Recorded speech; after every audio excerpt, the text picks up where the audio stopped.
Kajian Kitab.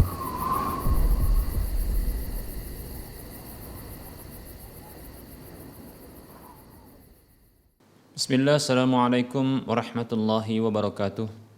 Innal hamdalillah nahmaduhu wa nasta'inuhu wa nastaghfiruh wa na'udzu billahi min shururi anfusina wa min sayyiati a'malina. Man yahdihillahu fala mudhillalah wa man yudlilhu fala hadiyalah. Wa asyhadu an la ilaha illallah wahdahu la syarikalah wa asyhadu anna Muhammadan 'abduhu wa rasuluhu sallallahu alaihi wasallam. Qala Allah tabaraka wa ta'ala, ya ayyuhalladzina amanu taqullaha haqqa tuqatih wa la tamutunna illa wa antum muslimun. Ya ayyuhan nasu taqu rabbakumul ladzi khalaqakum min nafsin wahidah wa khalaqa minha zawjaha wa bassa minhuma rijalan katsiran wa nisaa'a wattaqullaha alladzi tasaaluna bihi wal arham innallaha kana 'alaikum raqiba. Ya ayyuhalladzina amanu taqullaha wa qulu qawlan sadida yuslih lakum a'malakum wa yaghfir lakum dhunubakum wa may yuti'allaha wa rasulahu faqad faza fawzan 'azima amma ba'd. Fa inna asdaqal haditsi kitabullah wa khairal huda huda Rasulillah sallallahu alaihi wasallam wa syarral umuri muhdatsatuha wa kullu muhdatsatin bid'ah wa kullu bid'atin dhalalah wa kullu dhalalatin finnar. Para hamba Allah, para pemirsa Rosyad TV dan para pendengar Radio Medan Mengaji di mana saja Anda berada, alhamdulillah segala puji hanya untuk Allah. Selawat dan salam kita ucapkan untuk Rasulullah sallallahu alaihi wasallam. Kita akan lanjutkan pembahasan kitab Minhajul Muslim, masih dalam pembahasan akidah, dan kita akan membahas salah satu dari pembahasan rukun iman yang keempat, yaitu beriman kepada para Rasul-Rasul Allah subhanahu wa ta'ala. Di antara keimanan kepada para Rasul Allah subhanahu wa ta'ala adalah beriman kepada Nabi Muhammad sallallahu alaihi wasallam, sekaligus beriman terhadap ajaran yang dibawa oleh Rasulullah sallallahu alaihi wasallam. Bahkan ini merupakan salah satu dari dua persaksian yang harus dilakukan oleh seorang hamba agar dia menjadi seorang yang muslim mukmin. Seorang muslim dia mengimani bahwa Nabi yang ummi, yang tak bisa baca dan tak bisa tulis, itu Nabi kita Muhammad sallallahu alaihi wasallam bin Abdullah bin Abdul Muttalib Al-Hashimi Al-Qurashi Al-Arabi. Ya, beliau adalah termasuk salah satu dari keturunan Nabi Ismail, putra dari Nabi Ibrahim alaihissalam. Beliau ini adalah hamba sekaligus utusan Allah subhanahu wa ta'ala. Seorang mukmin wajib meyakini demikian. Bahkan dia harus mempersaksikan hal tersebut. Yang tadi kita katakan ini merupakan salah satu dari persaksian, salah satu dari dua persaksian yang harus dipersaksikan oleh seorang hamba agar dia menjadi seorang muslim dan mukmin, yaitu meyakini dan mempersaksikan bahwa Nabi Muhammad sallallahu alaihi wasallam adalah hamba Allah subhanahu wa ta'ala sekaligus utusan Allah subhanahu wa ta'ala yang diutus kepada seluruh manusia dari berbagai jenis mereka, baik itu berbagai jenis dari warna kulit, begitu juga ya bangsa, suku, dan berbagai tempat yang ada di belahan dunia ini. Dan beliau adalah Nabi terakhir sekaligus Rasul terakhir yang menutup pintu kenabian dan pintu kerasulan, yang tidak ada lagi Nabi dan Rasul setelah beliau sallallahu alaihi wasallam. Dan juga tidak ada lagi ajaran yang diterima oleh Allah subhanahu wa ta'ala melainkan ajaran yang dibawa oleh beliau sallallahu alaihi wasallam. Allah subhanahu wa ta'ala menguatkan beliau dengan mukjizat. Di antara mukjizat yang paling besar yang Allah berikan kepada beliau adalah Al-Quran, dan beliau sallallahu alaihi wasallam diberikan keutamaan oleh Allah Subhanahu wa taala di atas seluruh para nabi dan rasul, sebagaimana Allah Subhanahu wa taala memberikan keutamaan kepada umat beliau sallallahu alaihi wasallam di atas seluruh umat yang ada yang mengikuti nabi dan rasul di seluruh penjuru dunia yang ada ini.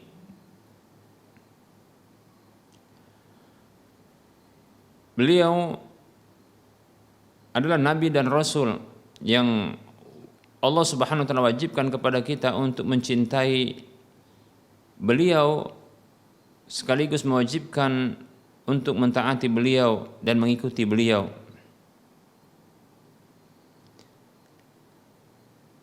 Dan beliau memiliki beberapa kekhususan yang Allah Subhanahu wa taala berikan kepada beliau yang tidak diberikan kepada seorang pun dari kalangan hamba-hamba Allah Subhanahu wa taala. Di antaranya adalah al-wasilah. Al-wasilah itu kedudukan yang terpuji di sisi Allah Subhanahu wa taala. Demikian pula ada Al-Kautsar, yaitu sungai Al-Kautsar. Kemudian ada juga Haud, yaitu telaga. Kemudian diberikan kekhususan juga oleh Allah Subhanahu wa taala Al-Maqam Al-Mahmud, yaitu kedudukan yang terpuji di sisi Allah Subhanahu wa taala. Baik para hamba Allah rahimani wa rahimakumullah. Berikut ini kita akan sebutkan dalil-dalil dari Al-Qur'an tentang kerasulan Nabi kita Muhammad sallallahu alaihi wasallam.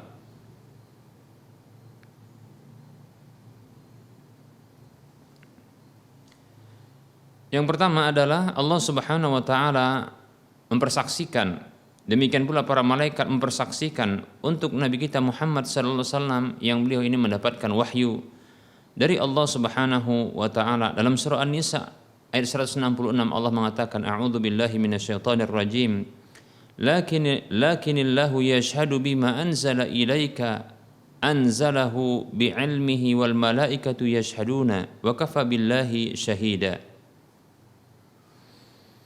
Akan tetapi Allah Subhanahu wa taala bersaksi dengan apa yang telah Allah turunkan kepadamu. Dia turunkan itu berdasarkan ilmunya. Demikian pula para malaikat mempersaksikan hal tersebut, dan cukuplah Allah Subhanahu wa taala sebagai saksi.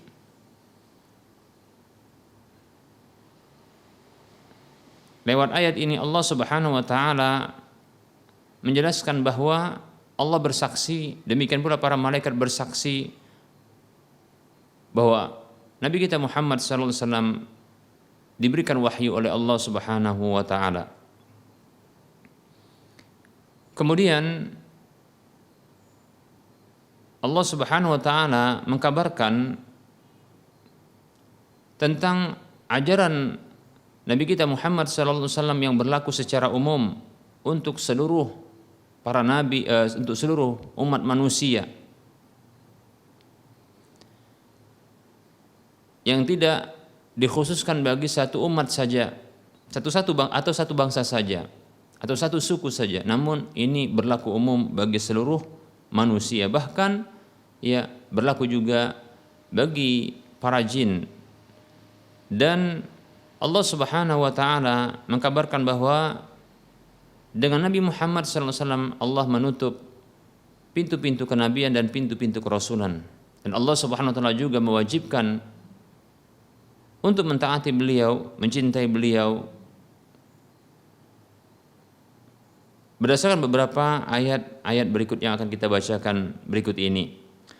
Allah berfirman dalam surah An-Nisa ayat 170, Allah mengatakan, a'udzu billahi minasyaitonir rajim, ya ayyuhan nasu qad ja'akumur rasulu bil haqqi min rabbikum fa aminu khairan lakum. Allah berfirman, wahai manusia.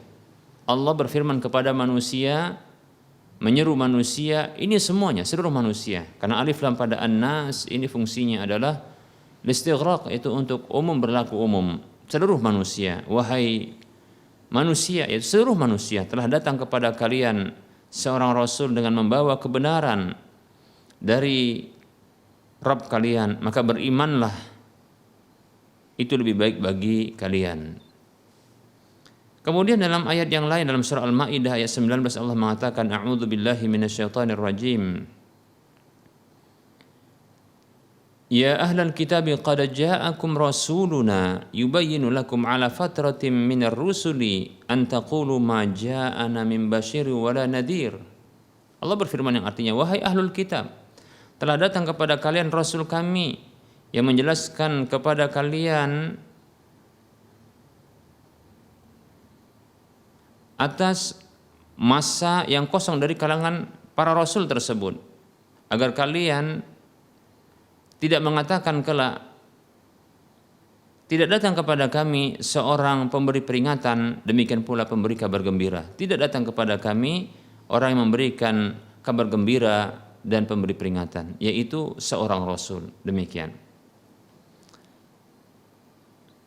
Ini menunjukkan keumuman dan berlaku umumnya ajaran Nabi SAW dan diutusnya beliau SAW untuk seluruh manusia. Buktinya adalah ahlul kitab juga diseru oleh Allah Subhanahu wa taala lalu menjelaskan kepada mereka bahwa ada seorang rasul yang telah diutus kepada mereka yang menjelaskan kebenaran itu kepada mereka. Padahal ahlul kitab itu ada Yahudi dan Nasrani. Sementara Nabi Muhammad SAW itu pertama sekali diutus itu di kalangan bangsa Arab. Ini menunjukkan bahwasanya tidak terkhusus hanya bagi bangsa Arab saja, namun kepada seluruh manusia bahkan termasuk ahlul kitab. Kemudian Allah Subhanahu wa taala berfirman juga dalam surah Al-Anbiya ayat 107 dengan ungkapan yang lebih gamblang. Allah mengatakan a'udzu billahi minasyaitonir rajim wa ma arsalnaka illa rahmatan lil alamin, dan tidaklah kami mengutus engkau wahai Muhammad sallallahu alaihi wasallam kecuali sebagai rahmat dari Allah Subhanahu wa taala untuk seluruh alam. Seluruh alam. Sementara alam, dua makhluk, alam yaitu makhluk yang diperintahkan oleh Allah Subhanahu wa taala untuk beribadah kepada Allah Subhanahu wa taala. Mereka itu adalah jin dan manusia. Bahkan ini lebih jelas dan gamblang bahwa Rasulullah SAW itu diutus dan ajaran beliau itu berlaku bagi kalangan jin dan manusia seluruhnya. Demikian para hamba Allah rahimani wa rahimakumullah. Dalam ayat yang lain Allah Subhanahu wa taala berfirman, itu dalam surah Al-Jumu'ah ayat 2, Allah mengatakan a'udzu billahi minasyaitonir rajim. Huwallazi ba'atsa fil ummiyina rasulan minhum yatlu 'alaihim ayatihi wa yuzakkihim wa yu'allimuhumul kitaba wal hikmah wa in kanu min qablu lafi dhalalim mubin. Allah berfirman yang artinya, dialah Allah zat yang telah mengutus seorang rasul dari kalian, dari kalangan mereka, dan dialah Allah zat yang mengutus pada umat yang ummi, yang tidak bisa baca dan tidak bisa tulis, seorang rasul dari kalangan mereka yang membacakan ayat-ayat Allah Subhanahu wa taala kepada mereka, sekaligus mensucikan mereka dan mengajarkan kepada mereka Alkitab dan hikmah. Alkitab yaitu kitab Allah, al-hikmah adalah sunnah Rasulullah SAW. Walaupun dahulu mereka sebelumnya berada benar-benar dalam kesesatan yang nyata. Ini dalil yang menunjukkan bahwasanya Nabi kita Muhammad SAW adalah seorang Rasul yang diutus oleh Allah Subhanahu wa taala. Demikian pula Allah berfirman dalam surah Al-Fath ayat 29, Allah mengatakan a'udzu billahi minasyaitonir rajim. Muhammadur Rasulullah. Muhammad itu adalah utusan Allah. Demikian para hamba Allah rahimani wa rahimakumullah. Ini pernyataan yang tegas dari Allah bahwasanya Nabi kita Muhammad yang disebutkan nama beliau oleh Allah Subhanahu wa taala dengan jelas bahwasanya beliau adalah utusan Allah Subhanahu wa taala.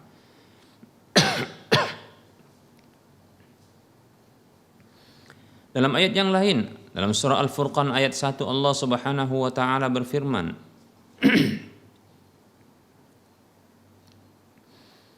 A'udzu billahi minasyaitonir rajim. Allah berfirman dalam surah Al-Furqan ayat 1, Allah mengatakan a'udzu billahi minasyaitonir rajim. Tabarakalladzi nazzala al-furqana 'ala 'abdihi liyakuna lil 'alamin nadhira. Maha suci Allah yang telah menurunkan Al-Furqan, yaitu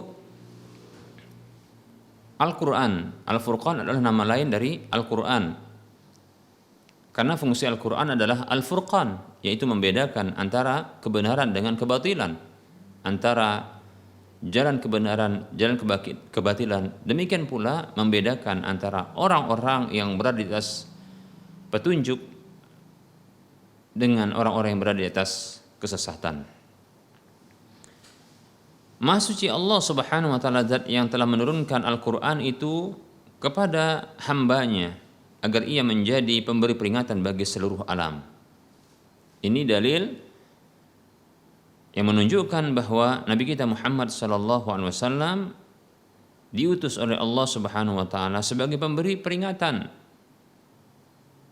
bagi seluruh alam, jin dan manusia.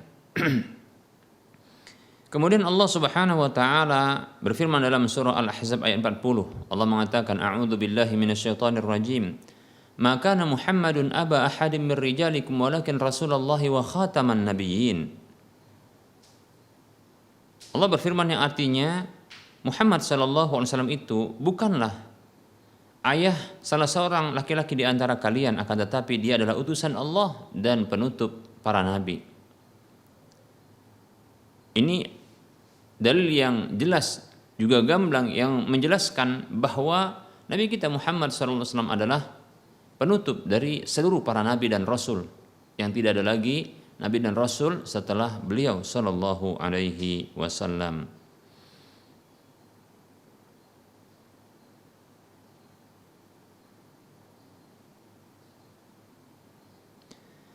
Kemudian Allah Subhanahu wa taala menjelaskan di antara mukjizat yang Allah Subhanahu wa taala berikan kepada Nabi Muhammad sallallahu alaihi wasallam, di antaranya adalah terbelahnya bulan yang dengan tindakan berupa menggaris sebuah garis di tanah, dan ini menyebabkan bulan itu terbelah dengan izin Allah Subhanahu wa taala. Allah berfirman dalam surah Al-Qamar ayat 1, A'udzu billahi minasyaitonir rajim. Iqtarabatis sa'atu wa insyaqqal qamar. Dan telah dekat hari kiamat itu serta telah terbelah bulan itu. Ini dalil yang menjelaskan kepada kita bahwa kiamat telah dekat, dan di antara tandanya adalah terbelahnya bulan, dan itu disebabkan ya karena tindakan Nabi yang menggaris ya di tanah, yang dengan itu Allah Subhanahu wa taala membelah bulan. Demikian, dan ini salah satu dari mukjizat yang Allah berikan kepada Nabi kita Muhammad sallallahu alaihi wasallam.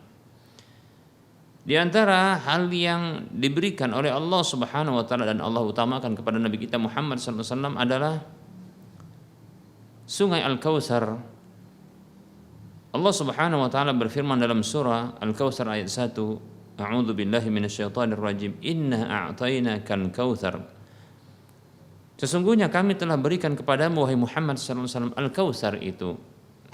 Al-Kautsar bisa maknanya adalah ya nikmat yang banyak, atau juga maksudnya adalah Al-Kautsar itu satu sungai yang ada di surga, yang ini diberikan untuk Nabi Muhammad sallallahu alaihi wasallam. Baik, kemudian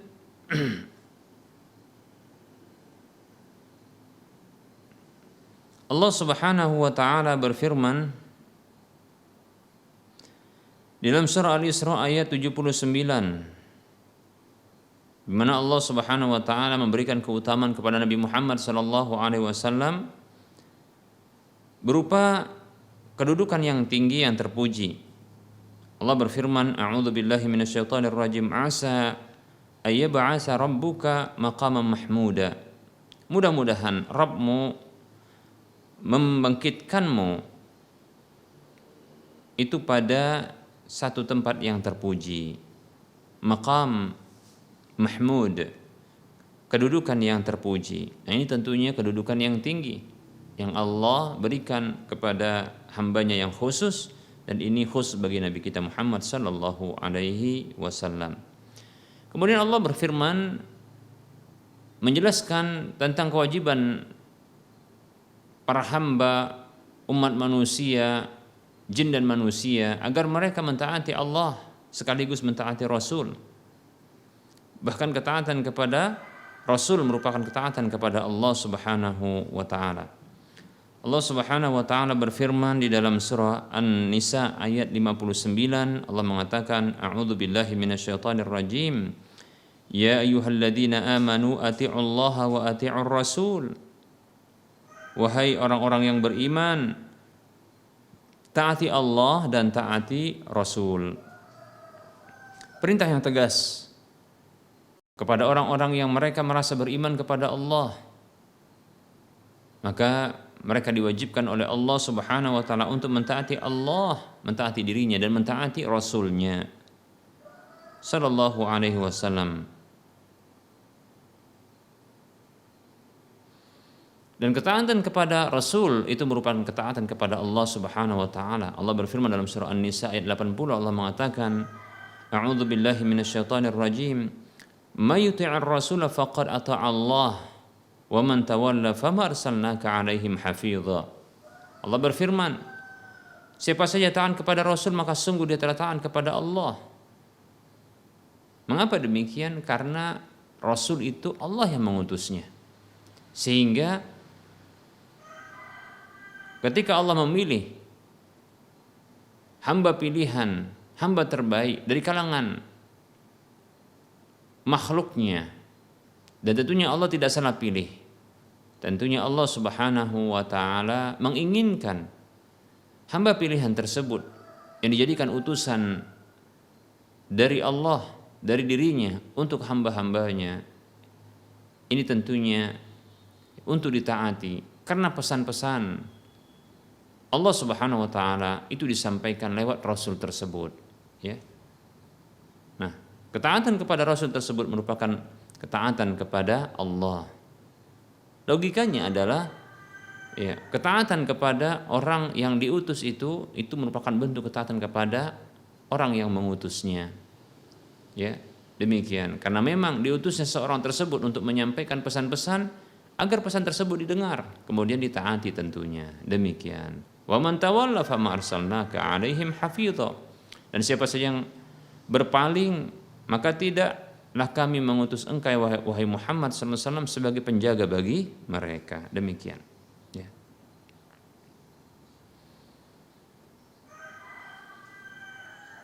Kemudian Allah Subhanahu wa taala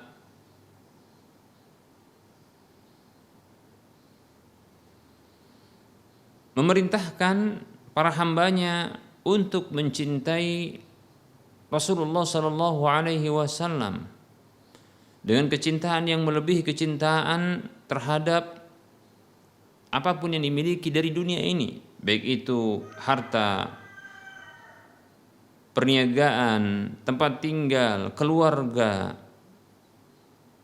Maka tak boleh kecintaan itu melebihi mereka. Kecintaan kepada Rasulullah SAW ini harus melebihi cinta kepada dunia, cinta kepada keluarga. Demikian. Tak boleh ya dikalahkan kecintaan kepada dunia dan keluarga ini mengalahkan kecintaan kepada Rasulullah sallallahu alaihi wasallam. Allah berfirman dalam surah At-Taubah ayat 24, Allah mengatakan, A'udzu billahi minasyaitonir rajim. Qul in kana aba'ukum wa abna'ukum wa ikhwanukum wa azwajukum wa 'ashiratukum wa amwalun iqtaraftumuha wa tijaratun takhshawna kasadaha wa masakin tardawnaha ahabba ilaikum minallahi wa rasulihi wa jihadin fi sabilihi fatarabbasu hatta ya'tiyallahu bi amrih. Katakan Muhammad sallallahu alaihi wasallam kepada hamba Allah, kepada umat manusia, apabila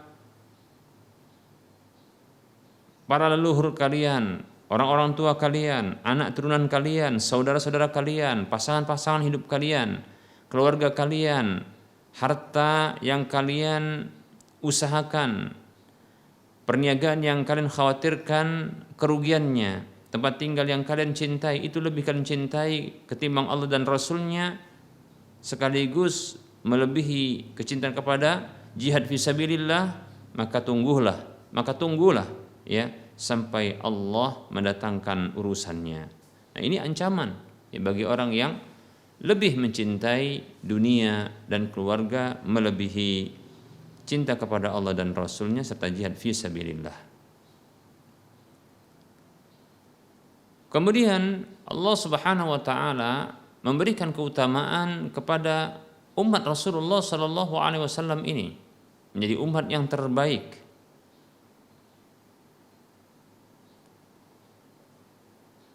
Karena keutamaan dari Rasulullah sallallahu alaihi wasallam tersebut. Ya, ini menunjukkan keutamaan Rasulullah sallallahu alaihi wasallam tersebut ya, sampai-sampai Allah menjadikan ya umat beliau itu umat yang terbaik di antara umat-umat dari nabi-nabi yang lainnya.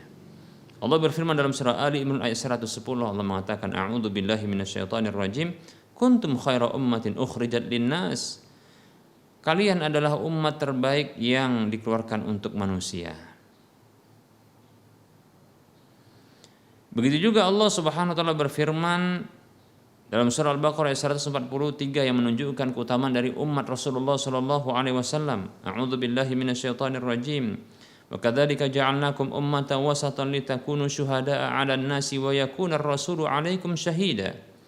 Dan demikianlah kami jadikan kalian sebagai umat pertengahan agar kalian menjadi saksi-saksi atas Allah, atas manusia, saksi-saksi atas manusia. Dan Rasul tersebut menjadi saksi atas kalian.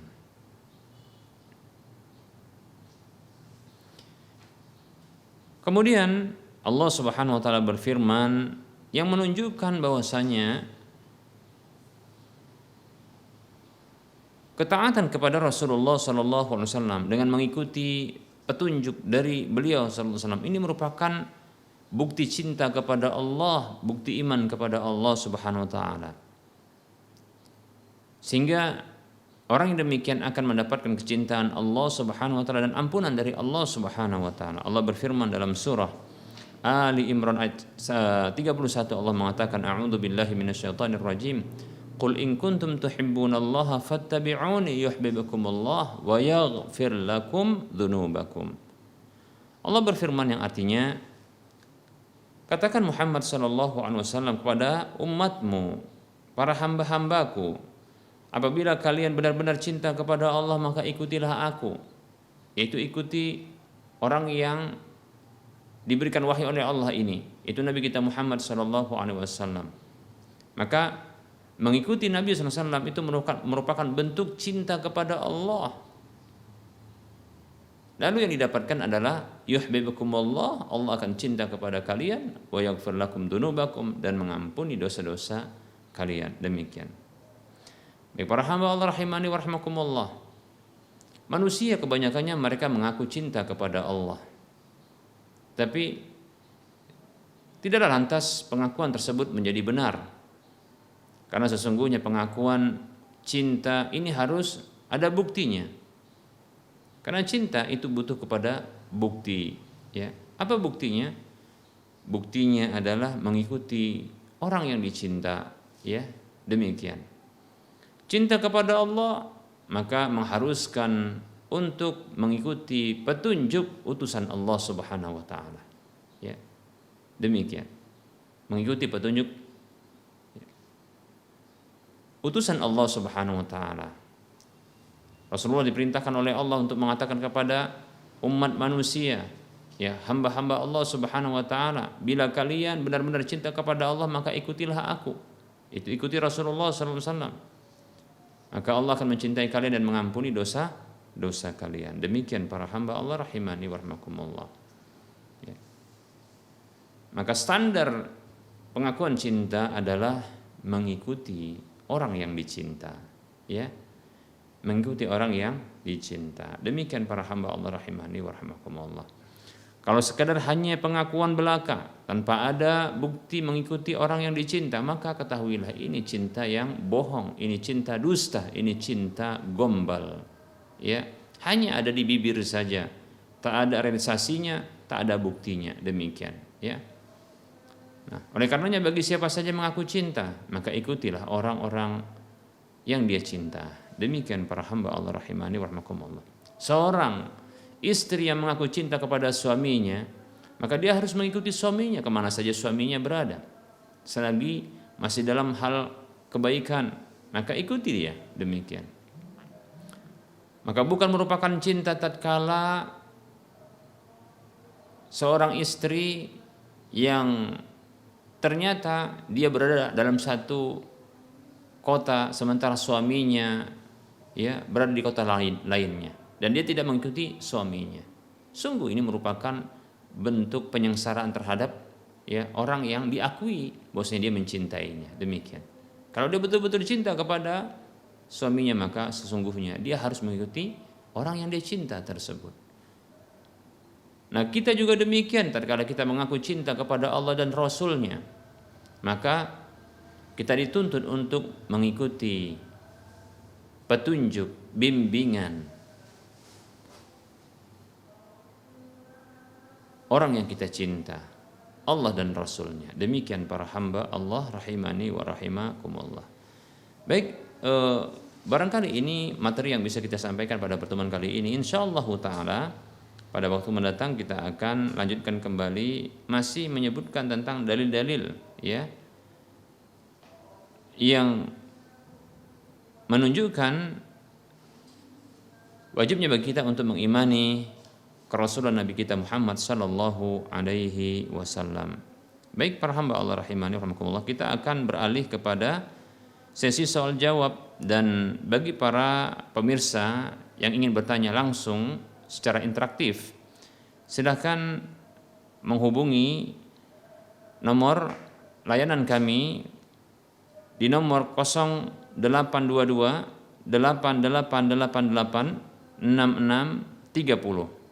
Adapun yang ingin bertanya lewat tulisan, maka silakan arahkan pertanyaan Anda ke nomor layanan kami, chatting ke nomor WA berikut ini 0852 6190 4177. Baik, kita akan mencoba untuk menjawab pertanyaan yang telah masuk.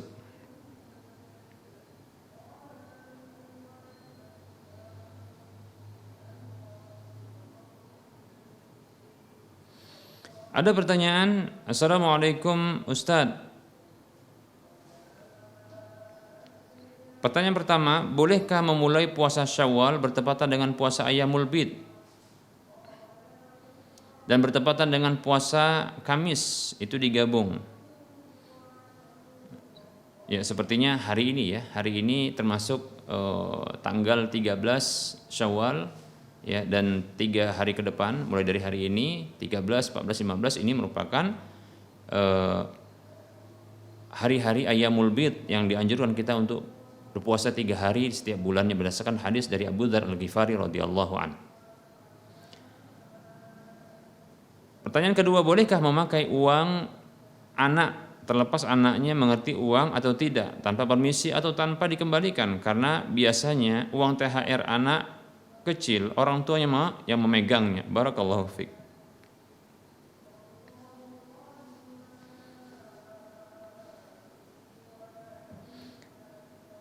Baik, kita akan jawab. Waalaikumsalam warahmatullahi wabarakatuh. Untuk pertanyaan pertama, jawabannya adalah boleh. Boleh, bahkan bisa jadi dianjurkan.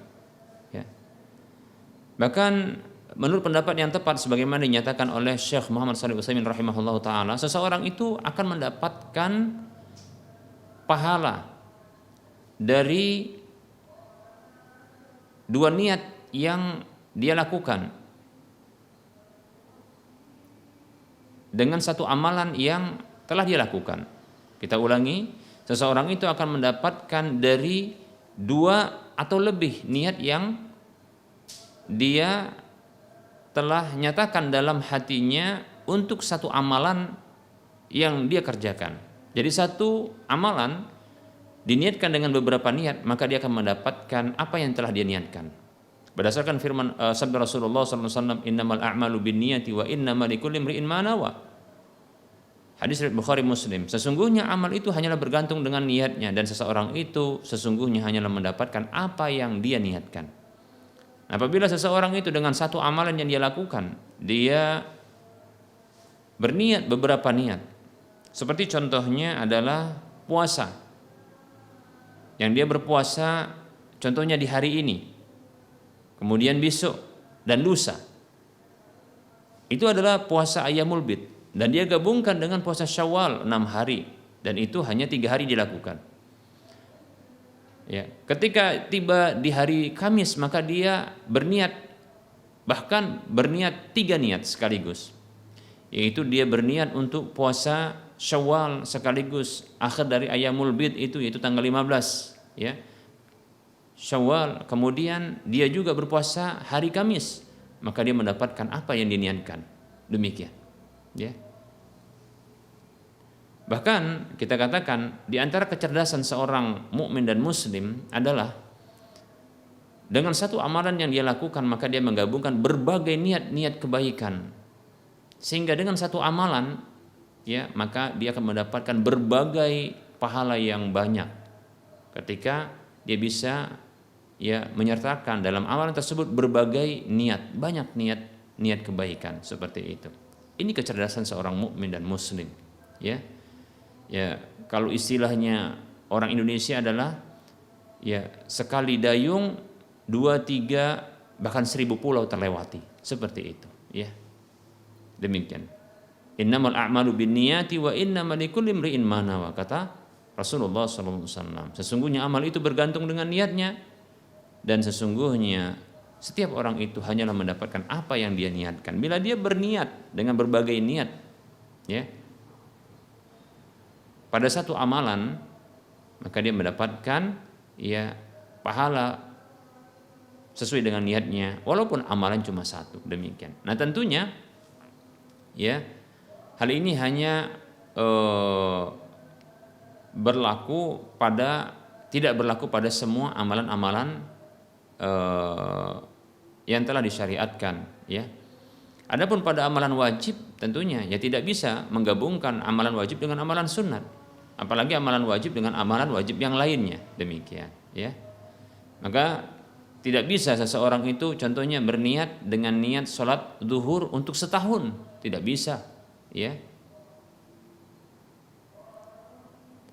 Atau contohnya sholat zuhur digabungkan dengan sholat sunat, atau sholat fardhu digabungkan dengan sholat sunat, atau puasa Ramadan digabungkan dengan puasa sunat yang lainnya, maka tidak bisa. Demikian ya. Yang boleh digabungkan niatnya adalah dalam amalan-amalan sunat saja. Demikian, wallahu taala a'lam ya. Pertanyaan kedua ya, jawabannya adalah boleh orang tua itu boleh menggunakan harta anaknya, uang yang itu menjadi miliknya. Namun ya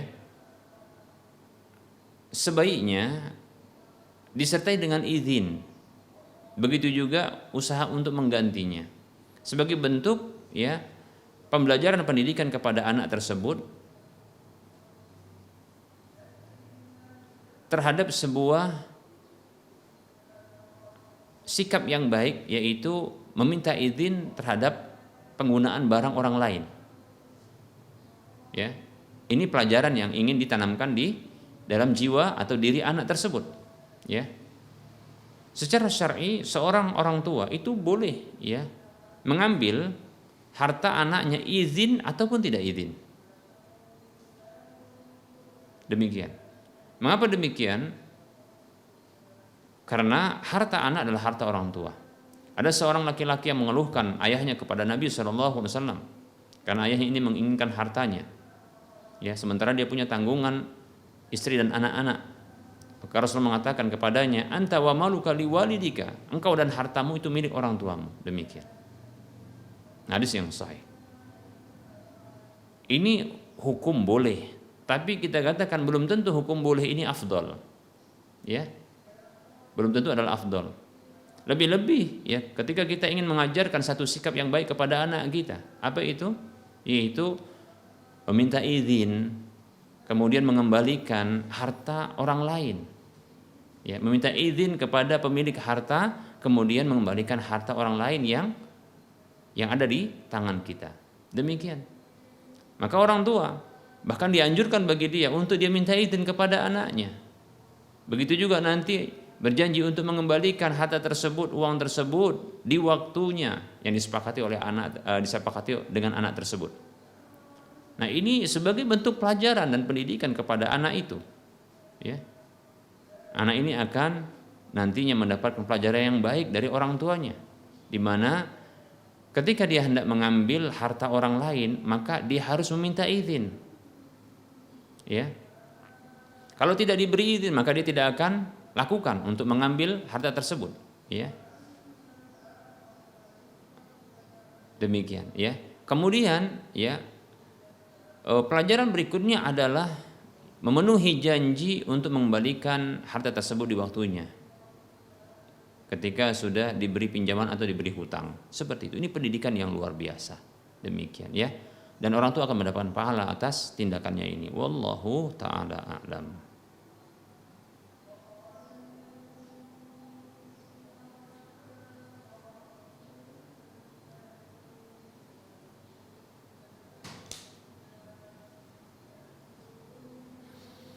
Ada pertanyaan, Assalamualaikum warahmatullahi wabarakatuh. Ustadz izin bertanya, apakah semua firqah sesat dalam Islam seperti Khawarij, Murji'ah, Syiah dan yang lainnya, apakah mereka itu kafir?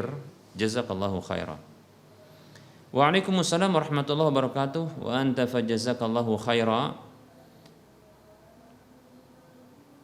Ketahuilah bahwasanya kelompok-kelompok yang menyimpang dari jalannya Ahlus Sunnah wal Jamaah tidak serta-merta menjadi kafir. Hanya saja tindakan mereka ini adalah tindakan yang diancam dengan api neraka. Ya. Karena tindakan mereka ini atau mukhalafah, pelanggaran yang mereka, penyimpangan yang mereka lakukan ini penyimpangan dalam masalah akidah. Dan ini disebut dengan kebid'ahan dalam sisi akidah. Yang Nabi SAW mengatakan, ya, wa iyyakum wa muhdatsatil umur, berhati-hati kalian dengan perkara baru dalam urusan agama. Fa inna kulla muhdatsatin bid'ah, karena setiap perkara baru dalam urusan agama itu adalah kebid'ahan. Wa kulla bid'atin dhalalah, dan setiap kebid'ahan itu adalah kesesatan. Dan Umar mengatakan wa kullu dhalalatin finnar, ya, dan setiap kesesatan itu berada dalam neraka. Demikian. Itu diancam dengan neraka. Karena itu merupakan bentuk menyelisih dan durhaka kepada Nabi sallallahu alaihi wasallam. Allah Subhanahu wa taala mengatakan, A'udzu billahi minasyaitonir rajim, wa may yushaqiqir rasula min ba'di ma tabayyana lahul huda wa yattabi' ghaira sabilil mu'minin nuwallihi ma tawalla wa nuslihi jahannam wa sa'at masira. Siapa saja yang durhaka kepada Rasul sallallahu alaihi wasallam setelah jelas baginya petunjuk itu baginya, dan dia mengikuti jalan selain jalan orang beriman, yaitu metode Ahlus Sunnah wal Jamaah, kaum muslimin yang pertama yaitu para salaf dahulu, ya. Bahkan Khawarij, ya, mereka adalah orang yang menentang para generasi awal dari umat ini, bahkan memerangi mereka. Demikian, ya. Kata Allah SWT, nuwallihi ma tawalla, kami palingkan kemana dia mau berpaling, wa nuslihi jahannam, dan kami jebloskan dia ke dalam neraka jahannam, wa sa'at masir, dan itu adalah seburuk-buruk tempat kembali. Demikian. Itu ancaman bagi mereka. Apakah mereka kafir? Tidak, ya. Tidak mesti ya lantas divonis kafir bagi mereka. Ya, demikian. Sampai pun Syiah, ya, itu agama ini adalah agama yang sesungguhnya adalah agama boneka buatan dari Yahudi.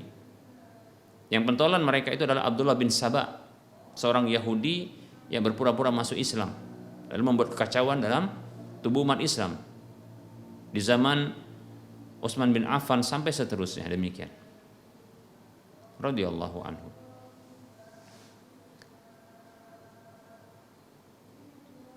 Namun memang ada sebahagian yang dikafirkan oleh para ulama, seperti Syiah yang mereka ini mengakui Ali sebagai Tuhan.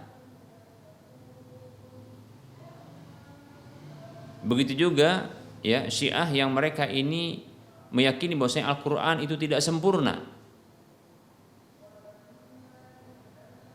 Begitu juga yang meyakini bahwasanya ya yang pantas untuk mendapatkan wahyu bukan Nabi kita Muhammad tapi adalah Ali radhiyallahu anhu seterusnya. Maka ini adalah bentuk kekufuran tentunya.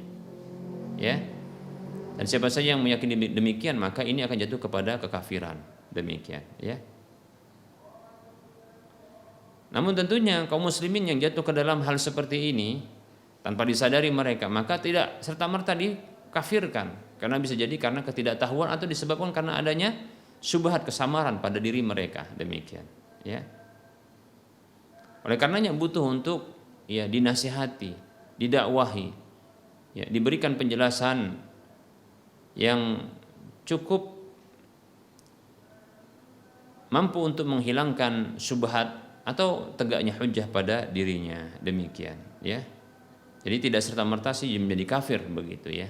Kelompok-kelompok yang menyimpang dari ya ajaran Ahlus Sunnah wal Jamaah, yaitu ajaran Islam yang murni, demikian, ya. Wallahu taala alam. Baik para hamba Allah rahimani wa rahimakumullah.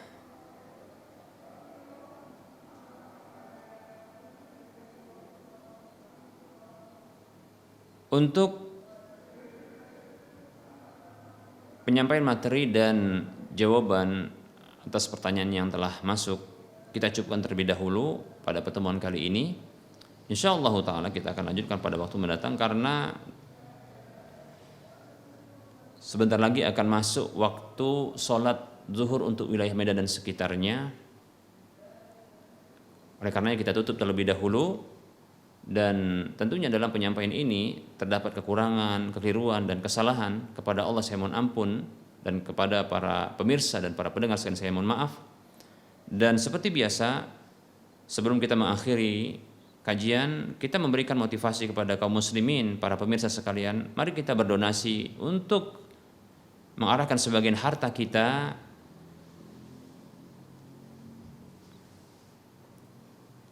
yang kita arahkan untuk pembebasan lahan yang nantinya akan dibangun di atas lahan ini, Masjid Al-Muwahhidin untuk wilayah Medan dan sekitarnya, yang alhamdulillah telah terkumpul 3,8 miliar dan kekurangannya adalah 4 miliar 731 juta sekian. Dan mari kita motivasi diri kita, termasuk saya pribadi, motivasi diri saya sendiri, mari kita berdonasi, arahkan sebagian harta kita untuk menjadi aset akhirat bagi kita ke Bank Syariah Mandiri atau Bank Syariah Indonesia di nomor 7127485555 atas nama Yayasan Lajnah Dakwah Medan, kode Bank 451. Saya ulangi, silahkan donasikan harta Anda ke Bank Syariah Mandiri atau Bank Syariah Indonesia di nomor 7127485555 atas nama Yayasan Lajnah Dakwah Medan, kode Bank 451. Semoga Anda termotivasi dan semoga bermanfaat. Wassallallahu ala Muhammad wa ala alihi wa ashabihi ajma'in. Subhanakallahumma wa bihamdika asyhadu an la ilaha illa anta astaghfiruka wa atubu ilaika walhamdulillahi rabbil alamin. Wassalamu alaikum warahmatullahi wabarakatuh.